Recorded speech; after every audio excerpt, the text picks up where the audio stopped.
So ayan, welcome back sa ating channel. So for today's video, sumagot tayo ng katanungan mula kay Ma'am Rovian Damian. So ito ay katanungan niya regarding sa CCTV. So ang sabi niya dito, sabi ni Ma'am Rovian Damian, bakit hindi ka pa daw nakasubscribe?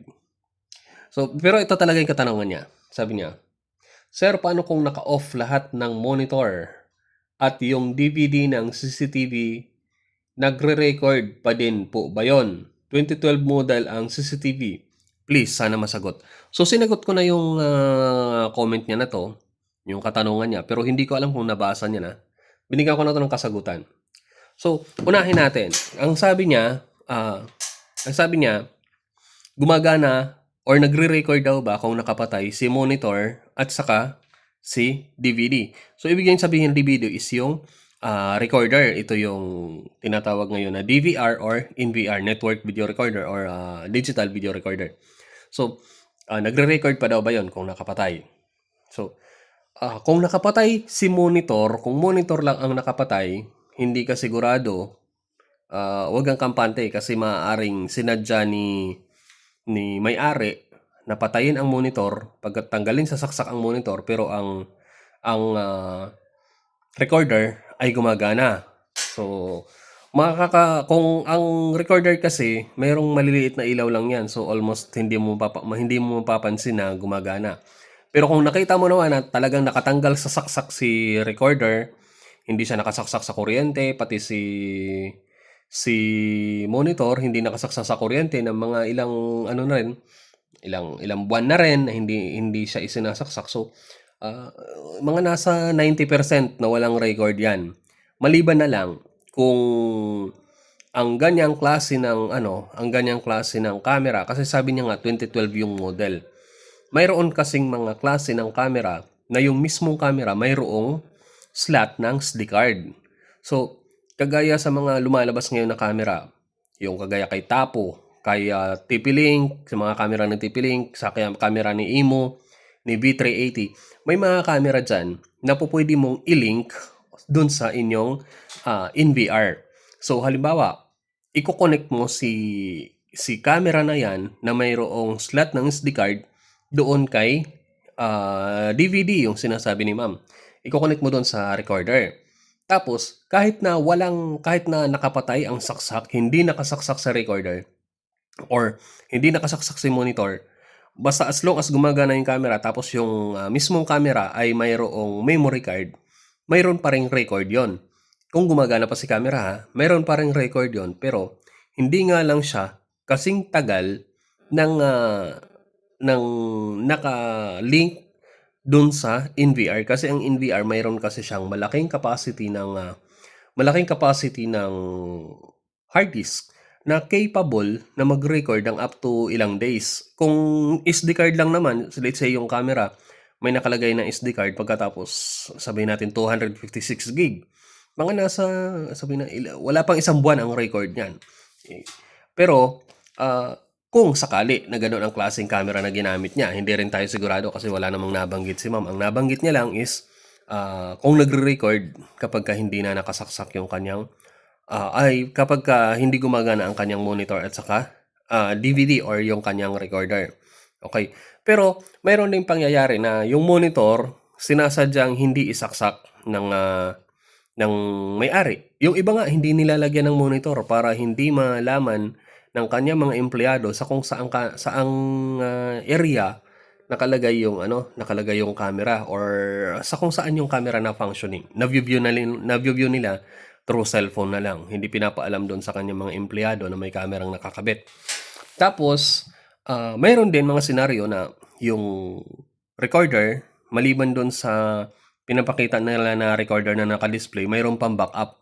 So, mostly naman ginagawa naman ito ng mga establishments like yung mga bangko, para if in case kung mananakaw or masisira man yung isang existing na recorder mo, mayroon ka pang isa pang recorder na continuous ang record. So, dalawa silang nagre-record. Ang purpose ng isa is backup para hindi siya mawalan ng document para tuloy-tuloy ang kanyang record.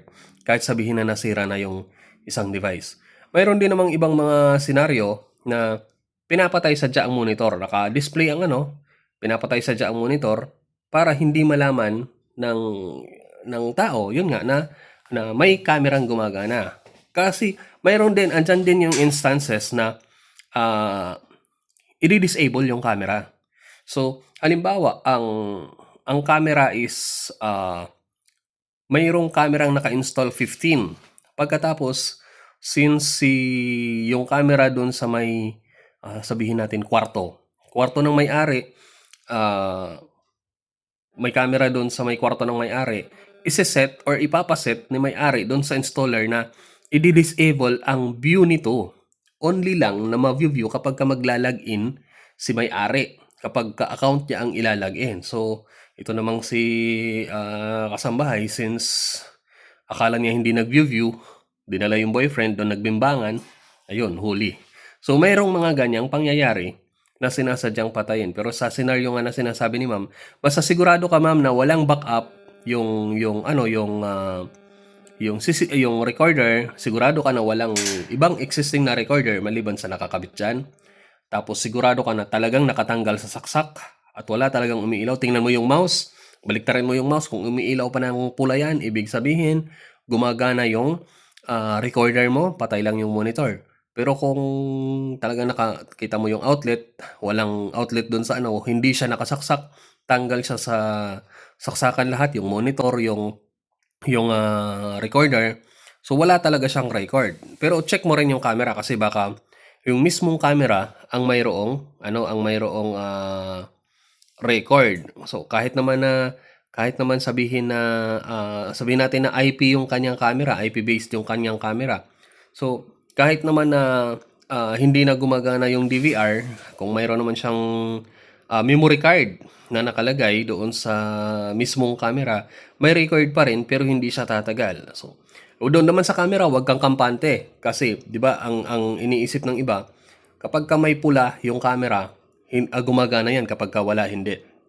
So wag kang kampante kasi pag araw hindi yan siya pupula. Tapos kaya lang yan pumupula kasi ang function niya ng infrared, ng night vision, para tulungan na magkaroon ng liwanag yung camera para makakapture siya ng image kapag madilim.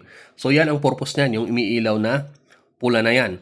Tapos hindi porket hindi umiilaw ng pula ay hindi siya gumagana. So kung sakaling nandun ka sa area na maliwanag, yung camera nandun sa area na maliwanag, wala talagang, mostly niyan, walang pula. Maliban na lang kung sira na yung camera mo, matagal na yung camera mo, nag-aagiw na yung kanyang sensor, doon sa area ng sensor, hindi na siya makadetect ng liwanag dahil sa agiw.